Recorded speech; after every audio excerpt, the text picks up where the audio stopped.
As a young married couple आप दोनों मेरे ओपीडी में साथ में आए। आपने बताया कि आपको इनफर्टिलिटी इशू है, काफ़ी टाइम से चल रहा है, 2 से 3 साल से बेबी ट्राई कर रहे हो। मैडम की सारी जांचें हुई, सब नॉर्मल आई हो। तब डॉक्टर ने बोला कि एक बार इनका भी सीमेन एनालिसिस कर लेते हैं। उसमें आया कि स्पर्म काउंट कम है और मोटिलिटी भी बहुत अच्छी नहीं है। फाइनली जांचों पे पता चला, एक यूरोलॉजिस्ट के पास रेफरेंस के बाद और स्क्रोटल अल्ट्रासाउंड के बाद टेस्टिस का सोनोग्राफी, कलर सोनोग्राफी, कि इनको वेरिकोसील है, वो भी हाई ग्रेड।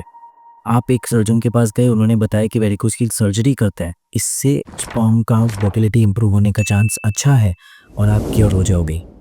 अब आपके मन में बहुत सारे डाउट है कि स्क्रोटम के ऊपर इंसिजन या मीन की ग्रोइन के ऊपर, उसमें वो वेन्स को बांध रहे हैं, कह रहे हैं कि 1% चांस है, गलती से सारी प्रिकॉशन देने के बाद आर्टरी अगर बंद गई तो टेस्टिस हमेशा के लिए डेड हो सकती है। तो अगर आईवीएफ करके पहले बच्चा कर लो तो अच्छा है, उसके बाद ही ये सर्जरी कराओ।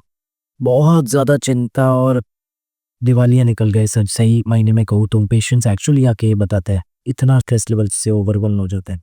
आज मैं चीज़ें सॉर्ट आउट करने आया हूँ ताकि आप थोड़ा सा ईज हो जाओ और इतना एक्सट्रीम स्ट्रेस ना लो।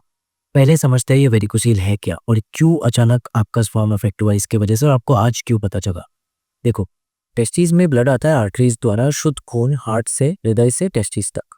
वो खून जब टेस्टिस को अच्छे से ऑक्सीजन पोषण दे देता है तो दूषित खून वापस जाता है हार्ट की तरफ वेन्स द्वारा, जिनका काम आसान नहीं है। गुरुत्वाकर्षण के विरुद्ध दिन भर बैठे या खड़े पोजीशन में टेस्टिस से हार्ट तक ब्लड को पंप करना है बिना किसी पंप के।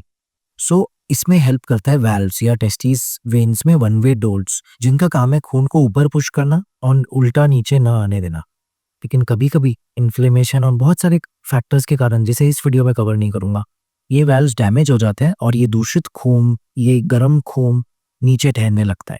क्योंकि नीचे स्टैग्नेट करता है, ये कूलेंट सिस्टम जो टेस्टिस का है उसे खराब कर देता है। जी हाँ, आपने सही सुना, मैं टेस्टिस की बात कर रहा हूँ, एसी की नहीं। देखो, टेस्टिस को भगवान ने बाहर रखा ही इसलिए बॉडी के स्क्रॉटल सैक्स में, ताकि टेम्परेचर 2 से 3 डिग्री कम रहे, और ये टेम्परेचर एडिक्वेट है टेस्टोस्टेरोन प्रोडक्शन और स्पर्म प्रोडक्शन के लिए। जब ये खून नहीं निकल पाता है टेस्टिस से बाहर, स्टैग्नेट हो जाता है, ये बहुत ज़्यादा हीट बढ़ा देता है, ऑलमोस्ट बॉडी टेम्परेचर या उससे भी ज़्यादा कभी कभी, और स्पर्म डैमेज करना शुरू कर देता है। साथ में क्योंकि ये दूषित खून है, फ्री रेडिकल से भरा हुआ है, तो फ्री रेडिकल ने ऑक्सीडेटिव डैमेज शुरू कर देता है टेस्टिस के स्पर्म्स का। कभी कभी टेस्टोस्टेरोन लेवल भी कम होने लगता है। एडवांस केसेस में टेस्टिस का साइज भी श्रिंक होता है। बदकिस्मती की बात यह है कि बहुत पेशेंट्स में ये छोटा सा गुच्छा दिखने के अलावा पेन भी नहीं होता, डिस्कम्फर्ट भी नहीं होता, जिससे ये प्रॉब्लम सिर्फ तब सामने आती है जब इनफर्टिलिटी आता है और सीमेन रिपोर्ट कराई जाती है। अब इसका करे क्या ट्रीटमेंट? सर्जरी एक अच्छा ऑप्शन था पहले और शायद ओनली ऑप्शन था, पर जैसा हमने बताया बहुत फियर होता है सर्जरी के लिए। आज हम इसका ट्रीटमेंट एंजियोग्राफी से कर सकते हैं, जिसमें हम आपकी थाई से छोटे से पिन होल से एक वायर ले जाके टेस्टिस की वेन्स में पूरी तरह वेन्स को फाइब्रोवेन और फिर ग्लू से बंद कर सकते हैं। ये सिर्फ लेफ्ट साइड नहीं, राइट साइड भी कर सकते हैं। और हाई वॉल्यूम सेंटर्स जैसे हमारा, मैं पिछले 500 केसेस में एक केस नहीं जानता हूँ जिसमें हमने राइट की वेन अबैंडन की हो जस्ट बिकॉज हम उसमें जा नहीं पाई। हाँ, अगर हमने जाके देखा कि वाल्व्स कॉम्पिटेंट है, बिल्कुल डैमेज नहीं है, अलग बात है, या डॉपलर ही नॉर्मल था, बट हुक करना उतना मुश्किल नहीं रहा है जितना पहले बताया जाता था। आइए मैं आपको ये प्रोसीजर द्वारा दिखाता हूँ कि वेरिकोसील एम्बोलाइजेशन करते कैसे है। ये गए राइट थाई में छोटी सी सुई से एक तार ले जाके, सब कुछ सुन करके पेशेंट होश में है, टीवी पे लाइव अपना केस देख रहे होते हुए कि तार मेरे बॉडी में जा रही है वगैरह वगैरह। फिर हम एक कोबरा कैथेटर ले गए लेफ्ट किडनी की वेन में, उसमें हमने डाई इंजेक्ट किया, जिससे हमने देखा कि किडनी का वेन बिल्कुल नॉर्मल है, लेकिन उसमें से एक वेन नीचे की तरफ जा रही है जिसके वाल्व डैमेज है। ये है testis when, left interval spermatic when. उसमें हम तार और कैथेटर ले गए, पतली तार ले गए बिल्कुल नीचे तक टेस्टिस की वेन में, डाई डालकर सब कंफर्म कर लिया वेरिकोसील। फाइब्रोवेन एक केमिकल छिड़का जिससे रिकरेंस कम हो जाए, एंड फाइनली ग्लू से पूरी वेन को बंद कर दिया ऊपर तक, ताकि कभी भी किडनी की वेन या आजू बाजू की रेट्रोपेरिटोनियल वेन से दूषित खून नीचे ना जाए और टेस्टिस को हार्म ना पहुंचाए। सेम तरीके से नया सिम2 कैथेटर, एक स्पेशल कैथेटर लेके हमने राइट वेन को हुक किया, उसमें पतली तार ले जाने के बाद उसको पूरी तरह बंद किया और पेशेंट को क्योर कर दिया वेरिकोसील से। ये टेक्निकली एंजियोग्राफिक सक्सेस हुआ। क्लिनिकल सक्सेस 3 महीने बाद स्क्रॉटल अल्ट्रासाउंड पे पता चलेगा और फाइनली 6 महीने बाद सीमेन एनालिसिस पे। अब आप में से मैक्सिमम लोगों का क्वेश्चन है कि आप टेस्टिस की वेन्स को ही बंद कर दे रहे हो, तो टेस्टिस में जो ब्लड बनेगा, दूषित खून, वो जाएगा कैसे बाहर? वो जाता है ऑल्टरनेट चैनल से, जैसे कि external spermatic vein, gubernacular vein, differential veins and so on. उसके पास बहुत सारे कुदरती कोलैटरल चैनल्स भगवान ने बना रखे हैं ताकि ये ट्रीटमेंट के बाद भी वो ब्लड जा पाए और पेशेंट को कोई दिक्कत ना आए।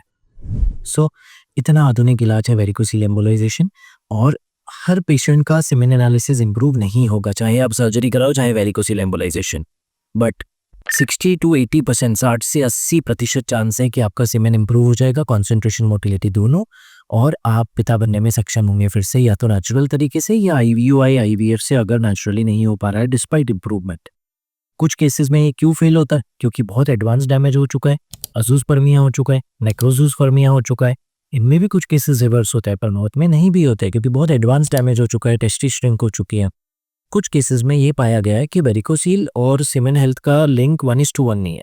वेरिकोसील है और सीमेन भी डैमेज्ड है, इसका मतलब ये नहीं वेरिकोसील ही कहता है।